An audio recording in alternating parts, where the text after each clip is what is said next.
శివుడు మన్మథుడిని ఎందుకు భస్మం చేశాడనే కథ గురించి ఇది ఒక క్విక్ బ్రీఫ్. అసలు ఈ కథ వెనుక ఒక పెద్ద దైవ సంకల్పం ఉందండి. ఏంటంటే తపస్సులో ఉన్న శివుడిని మేల్కొల్పాలి. ఆ బాధ్యత మన్మథుడిది. కాని దాని పర్యవసానం చాలా తీవ్రంగా ఉంటుంది. మొదటిది, ఈ మొత్తం సంఘటన వెనుక ఒక పెద్ద కారణముంది. దేవతలందరూ ఒక ముఖ్యమైన పనిమీద మన్మథుణ్ణి శివుడి దగ్గరికి పంపారు.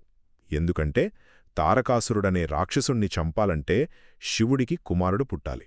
అందుకే మన్మథుడు శివుడి తపస్సును భంగం చెయ్యాలి. కాని తన తపస్సుకు ఆటంకం కలిగించేసరికి శివుడికి విపరీతమైన కోపం వచ్చింది. ఇంకేముంది, వెంటనే మూడో కన్ను తెరచి మన్మథుడిని బూడిదగా మార్చేశాడు.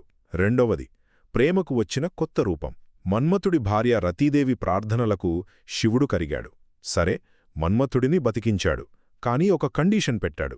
ఏంటంటే అతనికి ఇకపై భౌతిక రూపం ఉండదు. అప్పట్నుండి ప్రేమ అనేది కేవలం ఒక అశరీర శక్తిగా, అంటే కంటికి కనిపించని ఒక అనుభూతిగా మిగిలిపోయిందన్నమాట. ఇక చివరిగా అసలు ట్విస్ట్ ఇక్కడే ఉంది. ఇదంతా శివుడికి ముందే తెలుసా? తెలిసే జరగనిచ్చాడా? అవును. ఎందుకంటే ఇది శిక్ష కాదు, ఒక పెద్ద దైవ ప్రణాళికలో భాగం.